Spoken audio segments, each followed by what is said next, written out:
Hi, I'm Joanna, and today I'm reviewing these earring hooks. I'm excited about them because I love DIY jewelry and I always need good earring hooks.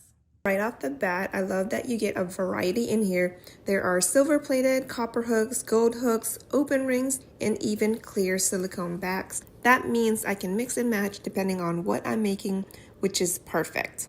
The material feels nice. These are made from high quality copper, so they're lightweight but sturdy. They have a really nice shine to them, and I can really tell they won't bend or lose their shape easily, which is super important when you're making jewelry that you actually want to last. They're flexible but not flimsy, which is great because some hooks can be too soft and lose their shape over time, and these feel really durable. So just trying them out with a small pendant, the open ring makes it super easy to attach charms or beads without needing extra tools. I just slide it through and it's good to go. Okay, so here's how they look on. They're super lightweight and I barely feel them on my ears.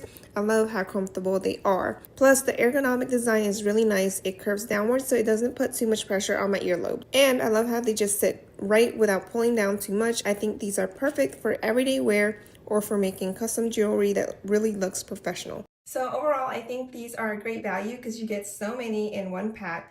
Whether you're making earrings for yourself as a gift or to sell, these are a solid choice. If you're looking for high quality earring hooks, these are definitely worth checking out.